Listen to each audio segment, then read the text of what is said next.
आज की वीडियो में हम लोग बात करेंगे इसके बेसिक इंट्रोडक्शन के बारे में। तो कैसे हो आप सब लोग? आई होप कि आप सभी बहुत अच्छे होंगे।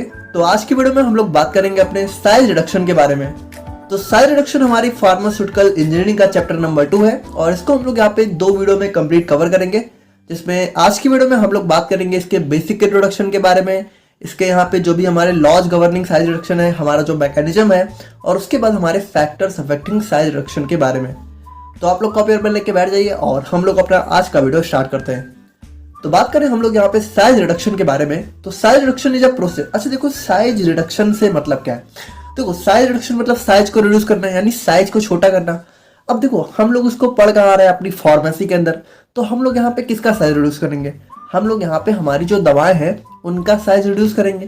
तो यहाँ पे सवाल ये आता है कि हमें जो है दवाओं की साइज रिड्यूस करने की जरूरत क्यों पड़ रही है?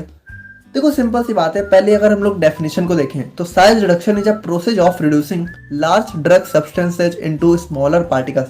यानी इसमें हम लोग क्या करते हैं कि जो भी हमारे बहुत ही लार्ज दवाओं के पार्टिकल्स होते हैं उनको यहाँ पे स्मॉल पार्टिकल्स, देखो यहाँ पे ड्रग इसलिए लिख दिया ताकि आप लोगों को थोड़ा सा फील हो कि हम लोग यहाँ पे दवाओं के बारे में बात कर रहे हैं।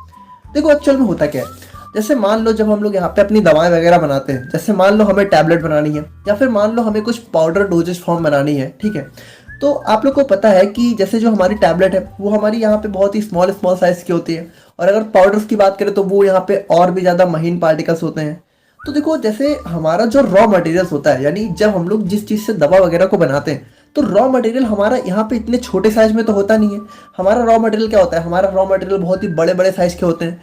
तो यहाँ पे जब हमें इस रॉ मटेरियल से अपनी दवाओं को, जैसे कि टैबलेट्स वगैरह या फिर जो भी हमारे पाउडर्स वगैरह है या फिर जो भी हमारे लिक्विड डोजेस फॉर्म होती हैं, तो उसमें जैसे सस्पेंशन वगैरह है, तो उसमें जब हम लोग सॉलिड पार्टिकल्स को मिलाते हैं तो वो बहुत ही छोटे छोटे साइज के होते हैं। तो वहाँ पे हमें क्या चाहिए?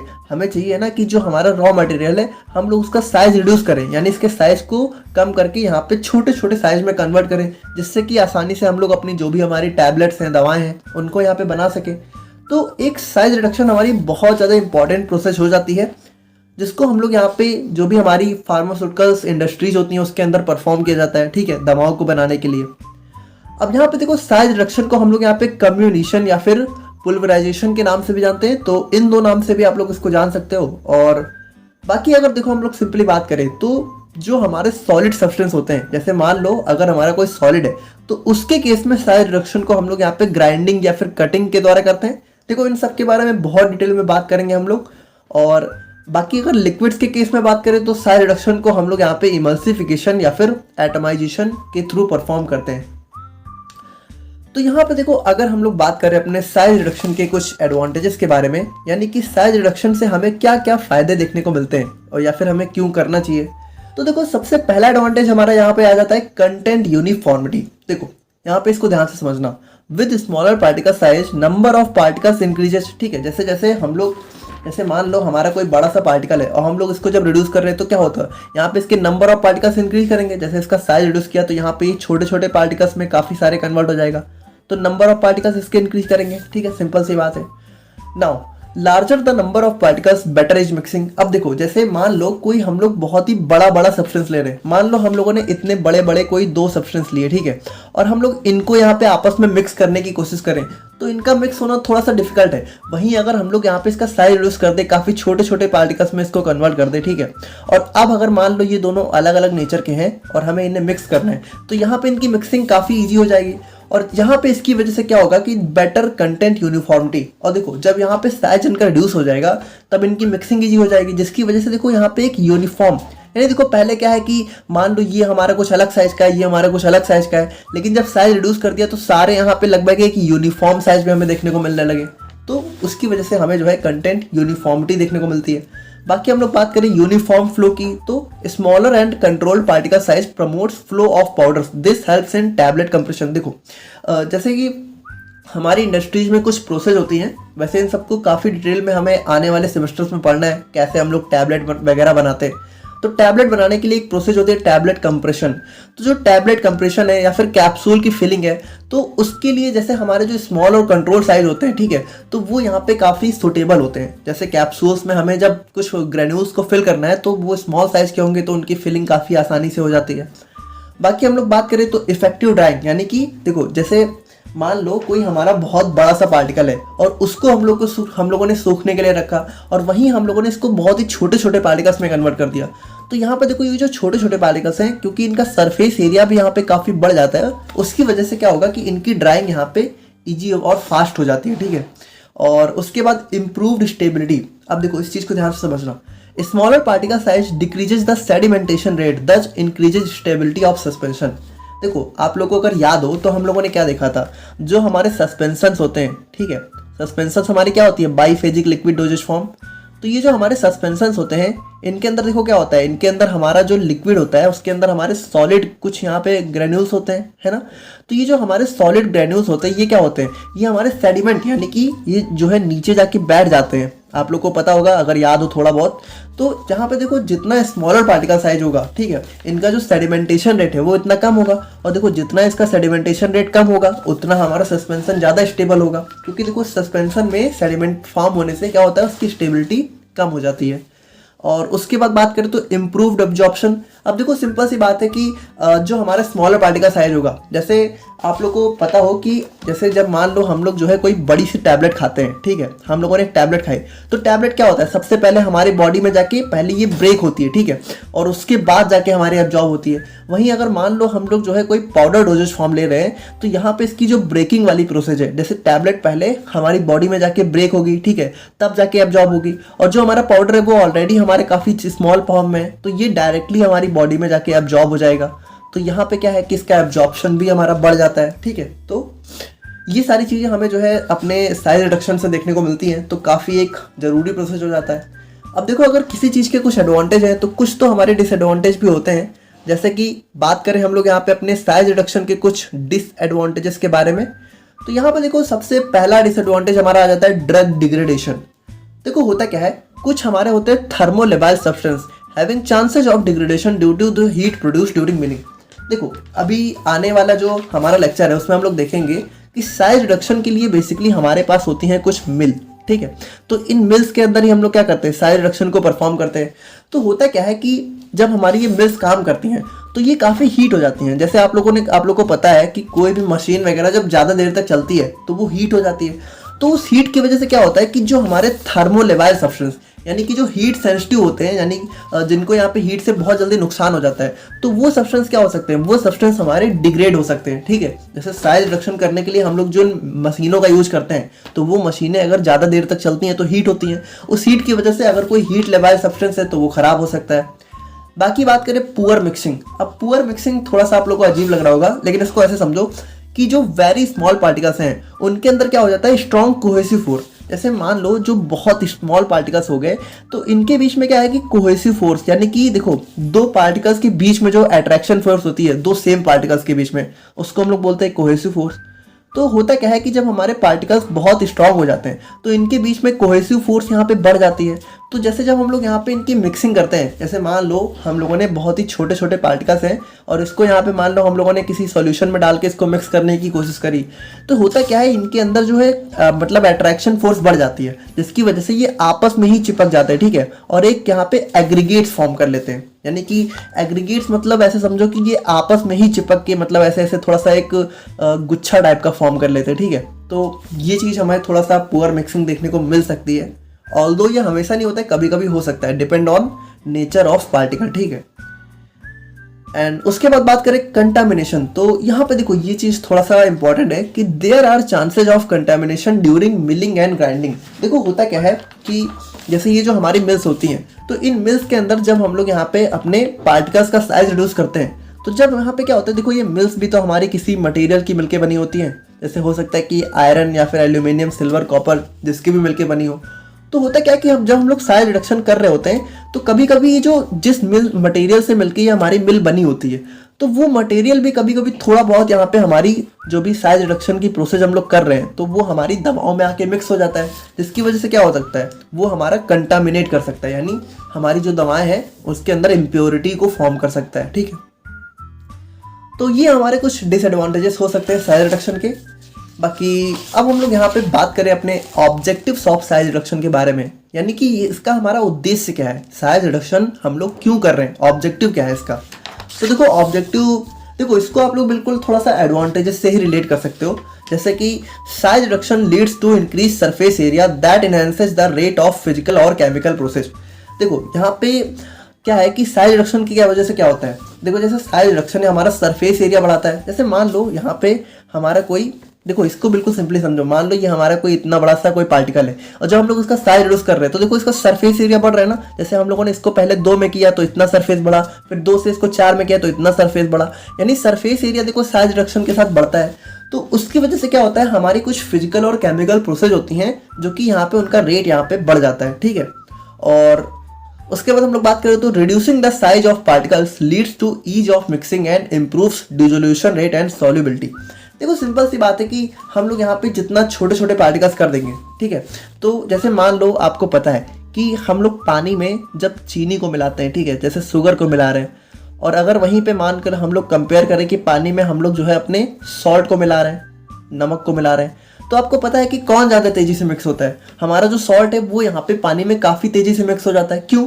क्योंकि जो सॉल्ट है उसके पार्टिकल्स काफ़ी स्मॉल रहते हैं, जबकि शुगर के पार्टिकल्स सॉल्ट की कंपेयर में थोड़े से बड़े होते हैं। तो वही चीज़ है ना कि हमारा साइज अगर रिड्यूस हो जाता है तो हमारी मिक्सिंग ईजी हो जाती है। देखो ऑल्दो हम लोगों ने अभी देखा कि मिक्सिंग में प्रॉब्लम भी आती है, लेकिन वो कब आती है, वो तब आती है जब इन पार्टिकल्स के बीच में कोहेसिव फोर्स बहुत ज़्यादा हो। तो वो डिपेंड करता है नेचर ऑफ पार्टिकल पे, कुछ कुछ के अंदर होती है, कुछ कुछ के अंदर नहीं होती है। तो जिनके अंदर नहीं होती उनके लिए ईजी ऑफ मिक्सिंग हो जाती है। बाकी यहाँ पे बात करें तो इम्प्रूव डिसोल्यूशन रेट, सॉल्युबिलिटी मतलब वही चीज़ है कि हमारा सॉल्युबिलिटी ज़्यादा बढ़ जाती है, सॉल्युबल हो जाता है, और डिसोल्यूशन रेट यानी कि डिजॉल्व बहुत तेज़ी से हो जाता है। तो वो सारी चीज़ें लगभग सेम ही है। और बाकी बात करें तो dosage forms like capsule, insufflation, suppositories require the particle size to be less than 60 mm। यानी देखो जैसे जब हम लोग यहाँ पे अपने कैप्सूल वगैरह को बना रहे हैं, इंसफ्लेशंस और जो भी हमारी सपोजिटरीज हैं, ठीक है, तो उनके लिए हमें क्या चाहिए कि जो हमारा पार्टिकल साइज है वो 60 mm से जो है छोटा हो। तो उसके लिए हमें साइज रिडक्शन की बहुत ज़्यादा इंपॉर्टेंस हो जाती है। और उसके बाद हम लोग बात करें तो stability of emulsions can be increased by decreasing the size of oil globules. देखो आप लोग को पता है कि जो हमारे इमल्सन्स होते हैं, तो इमल्सन्स मतलब क्या होता है, इमल्सन हमारे यहाँ पे ऑयल और वाटर से मिलके बने होते हैं। तो ऑयल यहाँ पर क्या होता है, देखो जो हमारे ऑयल ग्लोब्यूल्स होते हैं, यानी आपको पता है कि वाटर में जो हम लोग ऑयल को फॉर्म करते हैं तो ऑयल यहाँ पे क्या होता है, कुछ ग्लोब्यूल्स के फॉर्म में कन्वर्ट हो जाता है। तो ये ग्लोब्यूल्स का साइज हमारा जितना स्मॉल होगा वो उतना ही ज़्यादा हमारे वाटर में अच्छे से मिक्स होगा, और हमारा जो इमल्सन है वो उतना ज़्यादा स्टेबल होगा। देखो ऑयल वाटर जितना अच्छे से मिक्स होंगे हमारा इमल्सन उतना स्टेबल होगा। तो इनका साइज जितना छोटा होगा तो हमारा इमल्सन जो है उतना ज़्यादा स्टेबल होगा। बाकी हम लोग बात करें तो smaller particle size leads to higher rate of drug absorption. देखो वही चीज़ें जो हम लोगों ने देखी कि अगर स्मॉलर पार्टिकल साइज है तो एब्जॉर्प्शन ज़्यादा अच्छे से होगा। बाकी ophthalmic and dermal preparations should be free from coarse and gritty particles to avoid irritation. देखो ऑप्थेल्मिक मतलब जो हम लोग आई वगैरह जैसे ईयर ड्रॉप वगैरह जो आई ड्रॉप वगैरह जो होते हैं, ठीक है, और डर्मल पेनिट्रेशन यानी कि जो हमारी क्रीम्स वगैरह होती हैं, जैसे कि जो भी हमारे लोशंस वगैरह होते हैं, तो उनके अंदर जो भी हमारे ग्रिटी पार्टिकल्स होते हैं, ठीक है, कोर्स यानी कि जो भी थोड़े थोड़े खुरदुरे या बड़े पार्टिकल्स होते हैं वो हमारे जितने कम हो उतना ज़्यादा हमें कम इरिटेशन होगी। जैसे मान लो आँख में आप लोग कोई आई ड्रॉप डाल रहे हो, अब उसके अंदर अगर कोई बड़े साइज का पार्टिकल है तो वो आपकी आँख में इरिटेशन कर सकता है, या फिर क्रीम वगैरह लगा रहे हो तो उसमें भी कोई बड़ा पार्टिकल है तो वो हमारे हाथों में इरिटेशन कर सकता है। तो वही चीज़ है कि ये सारी चीज़ें इसीलिए जितना हम लोग स्मॉल साइज कर देंगे उतना अच्छा रहेगा। तो ये सारी चीज़ों के लिए हमें क्या करना पड़ेगा, साइज रिड्यूस करना पड़ेगा। तो वही चीज़ें, ये सारी चीज़ें हमारी साइज रिडक्शन के ऑब्जेक्टिव्स में आ जाती हैं। तो आई होप कि आप लोग यहाँ पे इसका बेसिक इंट्रोडक्शन तो समझ गए होंगे। अब हम लोग यहाँ पे बात करते हैं इसके मैकेनिज्म ऑफ साइज रिडक्शन के बारे में। यानी कि देखो जो साइज रिडक्शन है उसको हम लोग किस तरीके से परफॉर्म करते हैं, कैसे रिड्यूस किया जाता है। तो देखो वैसे बहुत सारे डिफरेंट मेथड्स होते हैं, जैसे कि मेनली इसमें जो हमारे 4 मोस्ट कॉमन मेथड है उसमें पहला होता है इम्पैक्ट, दूसरा होता है एट्रिशन, थर्ड होता है कंप्रेशन और फोर्थ होता है कटिंग। तो सबसे पहले हम लोग बात करते हैं इम्पैक्ट के बारे में। तो देखो इम्पैक्ट से मतलब आप लोग क्या समझ रहे हो, यानी थोड़ा सा किसी चीज़ पे जोर देना, इम्पैक्ट करना। तो in this method the material is heated with an object moving at a high speed in order to reduce its particle size. देखो इम्पैक्ट का सिंपल सा मतलब है कि हम लोगों ने कोई बड़ा सा पार्टिकल लिया, मान लो हम लोगों को किसी कैप्सूल को पाउडर के फॉर्म में कन्वर्ट करना है, तो हम लोग क्या करेंगे, इस कैप्सूल को किसी भारी मटेरियल से इसको जो है क्या करेंगे, इसको इम्पैक्ट करेंगे। जैसे मान लो हम लोगों ने कोई हथौड़ा लिया, ठीक है, और इस कैप्सूल पे मारा तो क्या होगा, इस कैप्सूल का साइज यहाँ पे पूरी तरीके से रिड्यूस हो जाएगा। तो हम लोगों ने क्या किया, इस हथौड़े से इस कैप्सूल पे इम्पैक्ट डाला, इम्पैक्ट, और वो भी हाई स्पीड में। देखो जैसे जब हथौड़ा मार रहे हैं तो मारने के लिए हम लोग क्या करते हैं, उसको बहुत तेजी से लाके मारते हैं, तो हाई स्पीड में लाके मारते हैं। वही चीज़ है, हाई स्पीड से हम लोग क्या करते हैं, हिट करते हैं, ठीक है, जिसकी वजह से उसका साइज रिड्यूस हो जाता है। जैसे एग्जाम्पल होता है इसका हमारा हैमर मिल। तो जो भी हमारी मिल्स होती हैं जिनके अंदर हम लोग साइज रिडक्शन को प्रोसेस को परफॉर्म करते हैं, उसको हम लोग नेक्स्ट वीडियो में देखेंगे, तब आप लोग समझ जाओगे, ठीक है। तो एक होती है हमारी हैमर मिल, तो उसमें हमारा जो है इम्पैक्ट का प्रिंसिपल लागू होता है। और बात करें हम लोग यहाँ पे एट्रिशन के बारे में, तो एट्रिशन, देखो एट्रिशन का सिंपल सा मतलब है, in this method the particle surfaces moves और rubbed with respect to each other and produces shear forces which reduce the.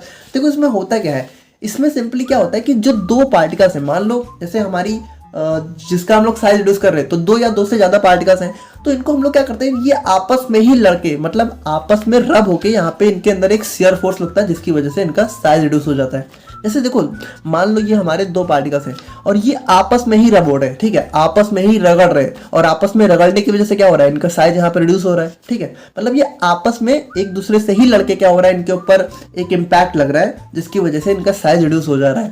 या फिर मान लो जैसे ये हमारे किसी बॉक्स के अंदर है, ठीक है, और मान लो ये बॉक्स हमारा जो है किसी हार्ड सब्सटेंस का बना हुआ है, तो आप लोगों ने इसको हिलाया तो क्या हुआ, ये दोनों आपस में भी लड़े और इस बॉक्स से भी लड़े। तो वही चीज़ है कि ये सारी लड़के क्या होंगे, लड़के यहाँ पे इनका साइज थोड़ा सा रिड्यूस हो जाएगा। तो ये होता है हमारा एट्रिशन का प्रिंसिपल, ठीक है। इसका एग्जाम्पल होता है हमारे यहाँ पे फ्लूइड एनर्जी मिल।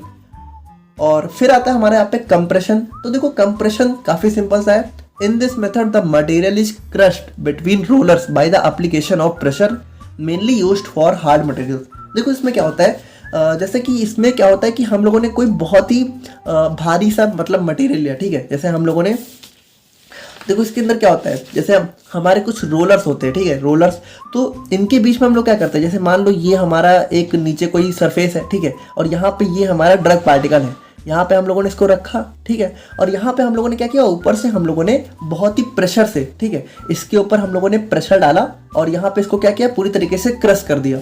तो यहाँ पे देखो ये होता है क्रशिंग, यानी कि कंप्रेशन, यानी कंप्रेस करना। यानी कि देखो ये हमारा, मान लो ये हमारा जो है आयरन या फिर स्टील का बहुत ही हार्ड मटेरियल होगा, ठीक है, मतलब हार्ड मटेरियल का सब्सटेंस होगा, जिससे हम लोगों ने क्या किया, हमारी दवाओं को क्रश कर दिया पूरी तरीके से। तो ये हो गया हमारा कंप्रेशन। तो इसका एग्जाम्पल होता है हमारे यहाँ पर रोलर मिल। और फिर आता है हमारा सिंपली कटिंग।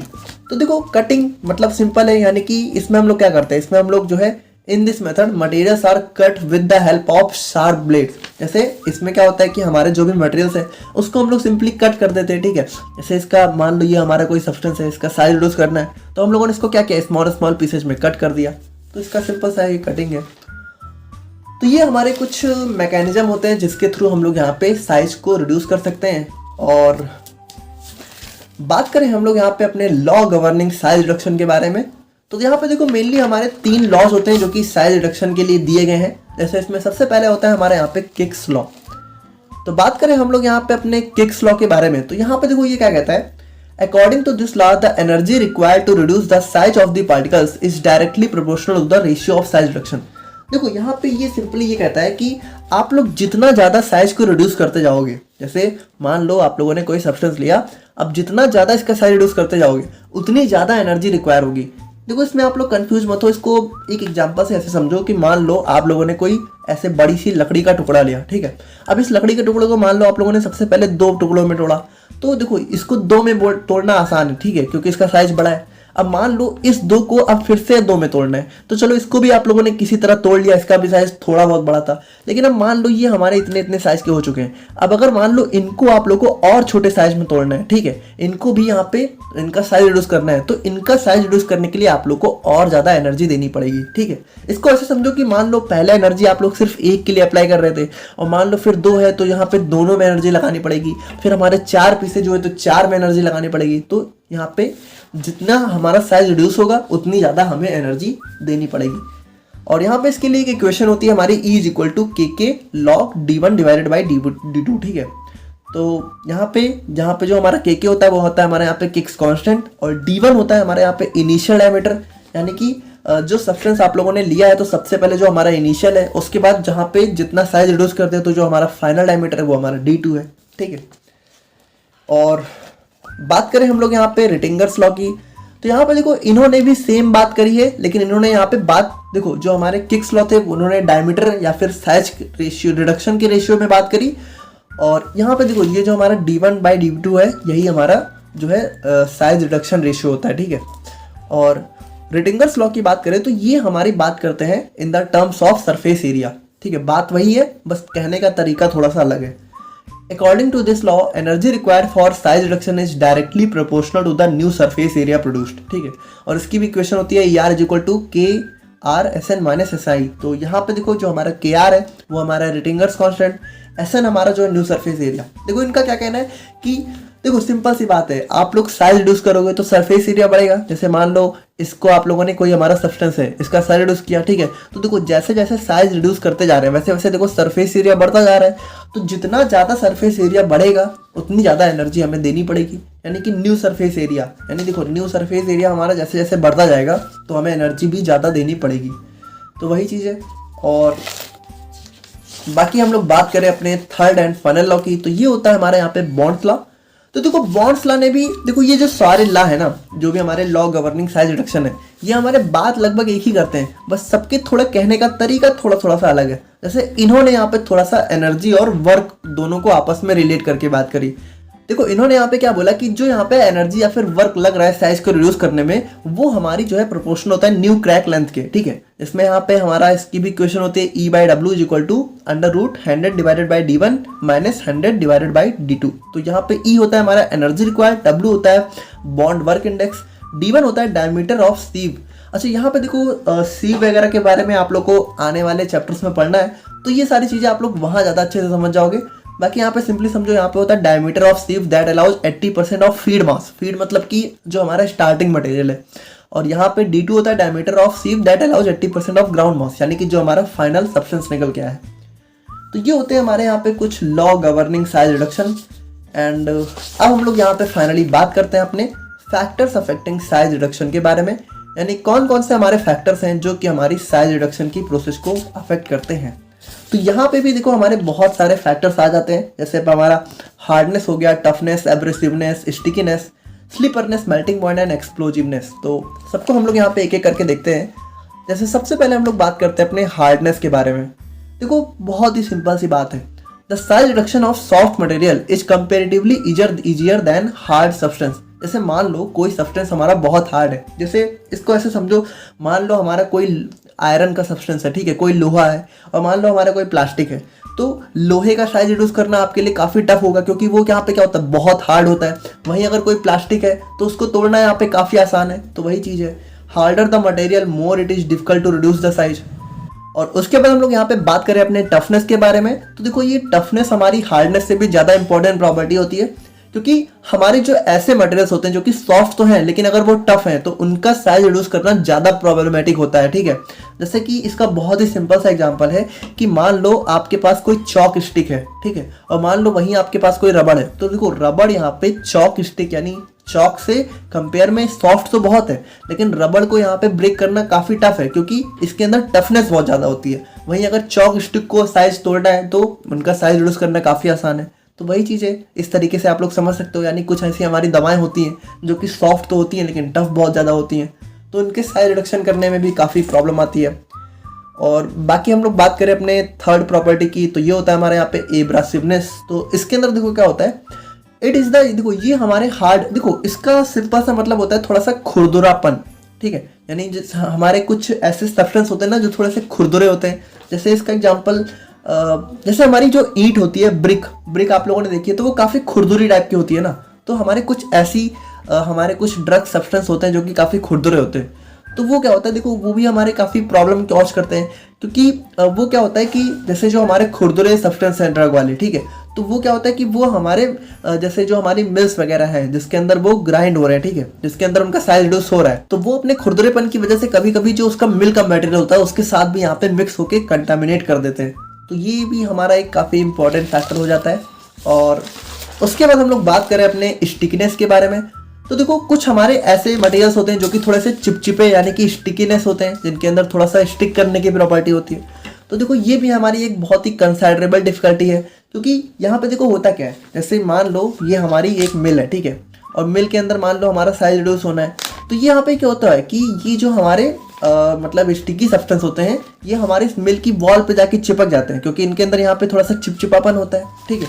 जैसे इसका एग्जांपल हो गया गम, जैसे मान लो गम वगैरह है, कोई हमारा ऐसा सब्सटेंस है जो थोड़ा सा गमी नेचर का है, तो वही चीज़ है रेजिनस, हमारे कुछ रेजिन सब्सटेंस होते हैं, जो कि रेजिन भी हमारा काफ़ी एक चिपचिपा टाइप का सब्सटेंस होता है, तो वो सारी चीज़ें भी प्रॉब्लम कर सकती हैं। बाकी बात करें स्लिपरनेस की, तो देखो स्लिपरीनेस मतलब कि कुछ हमारे ऐसे सब्सटेंस होते हैं जो कि फिसलते बहुत हैं। जैसे इसका सिंपल सा एग्जांपल ऐसे समझो कि हमारा कोई जो है साबुन मटेरियल है, ठीक है, मान लो कोई नेचर है, कोई सब्सटेंस है जिसका नेचर यहाँ पे साबुन जैसा है, ठीक है, सोप जैसा है, तो सोप क्या होता है, हाथ में जल्दी आता नहीं है, तो यहाँ पे देखो ये भी हमारा काफ़ी डिफिकल्टी कॉज कर सकता है, क्योंकि वो क्या होगा, वो हमारे जैसे मान लो यहाँ पे कोई साबुन जैसा मटेरियल है और आप लोग उसका साइज रिड्यूस कर रहे हो, ठीक है, तो वो क्या होगा, मान लो आप लोगों ने कुछ यहाँ पे इम्पैक्ट, ठीक है, किसी चीज़ से इम्पैक्ट डालना चाहा, तो वो यहाँ पे क्या होगा, वो यहाँ से फिसल जाएगा, यानी वो हाथ में मतलब वो आएगा ही नहीं सब्सटेंस, ठीक है, तो ये भी हमारा प्रॉब्लम कॉज कर सकता है।